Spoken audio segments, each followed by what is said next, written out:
At a Senate Energy and Natural Resources Committee hearing, Senator King questioned Laura Swett and David LaCerte, both nominees for the Federal Energy Regulatory Commission, also known as FERC.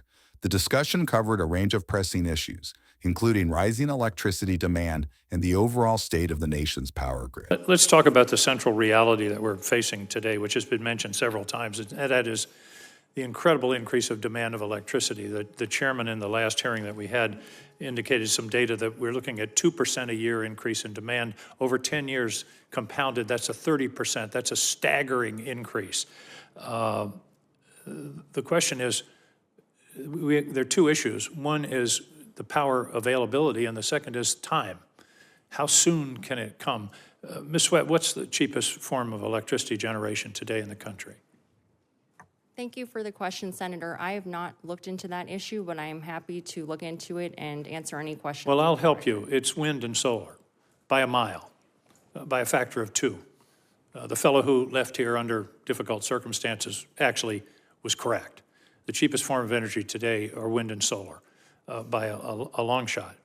Do you know, let's take a case study, Iowa.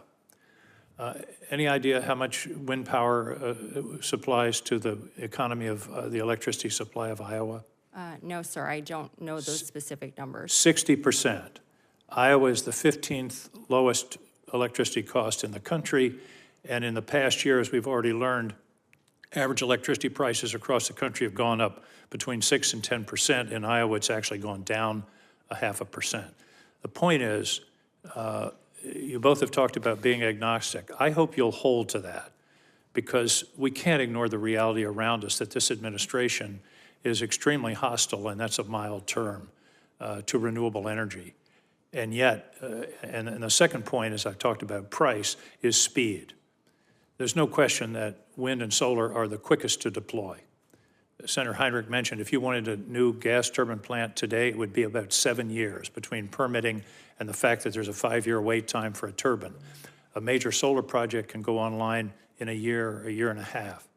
So I just hope that you all will be true to your word today and not follow what amounts to an ideology that says we can't have wind and solar. Mr. LaCerte, will you commit to being agnostic as to energy sources and focus entirely on reliability, cost, and availability? Senator, the Federal Power Act requires that a commissioner be neutral in those decisions, and I commit to following the law. And I think I want to emphasize again, speed is an issue here. This demand growth that we're seeing is going to be taking place in the next 2, 3, 4, 5, 6 years. We don't have 2, 3, 4, 5, 6 years to somehow conjure electrons out of the sky. Actually, we can conjure them out of the sky if we're talking about solar power. So the second issue, we're talking about supply, is the grid. The grid is not prepared for this increase in demand. And one of the concerns I have is the cost of expanding the grid to meet this demand is going to be gigantic. And we have to be sure that that the expansion of the grid is done in a cost-effective way, and that's where FERC comes in, and that's where what I call GETS, grid-enhancing technologies, come in. Ms. Swett, talk to me about utilizing grid-enhancing technologies as opposed to simply building in the old way and adding this cost to the consumers. Thank you for the question, Senator. I fully share your sentiment that we should be maximizing the resources that we already have, including the existing grid.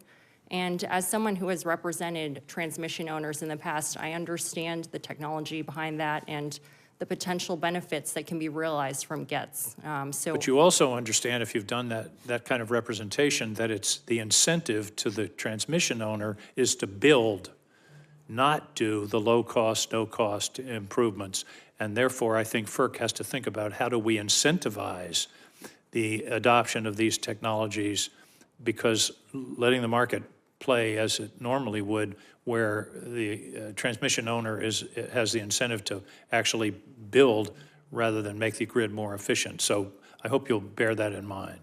Thank you, Senator. Yes, I understand that transmission incentives have been heavily litigated at FERC, and FERC has been facing those very difficult issues for many years. And I commit to you that I will take a hard look at any of those related matters if they come before me, if I am confirmed. My time has expired, but very quickly, I hope you both, assuming you're confirmed, and that's up to the committee and the Senate, take a serious look at the interconnection queues at the RTOs.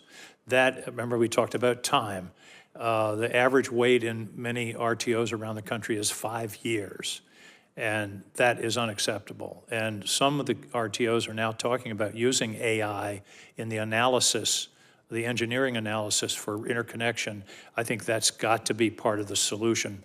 Again, time is our enemy here. If we don't meet this demand, we're going to see some very negative consequences. Just one quick follow-up on a technology we haven't talked about, which is batteries. And there's a discussion about baseload power, and of course, renewables plus batteries is baseload. But batteries can also have an important role to play in transmission. Ms. Swett, can you discuss that? In stabilizing the grid. Thank you for the question, Senator. I've not looked into the battery engineering components as they relate to the grid, but I would absolutely be open to any type of technology that would stabilize or enhance our existing grid if I had the honor of being confirmed. Mr. LaCerte, thoughts on batteries? Thank you, Senator. I agree in premise that, that batteries could be an important component of increasing the reliability of baseload. I think as our technologies evolve, that those batteries will become more and more efficient and effective. And I think it's definitely warrants continued monitoring and usage, and something that should be reviewed by FERC. Yeah, the development is occurring very rapidly in terms of the technology, the cost, and the availability that batteries can provide in order to buffer, whether it's renewables or any other problems that may be encountered on the grid. So I hope that's something you'll have in the back of your mind in terms of your regulatory authority. Batteries, I believe, are going to become a much bigger part of the grid than they are today, and that's going to be happening fast. Thank you very much. Thank you, Mr. Chairman. For more congressional news, stay tuned to Congress Clips, and thanks for watching.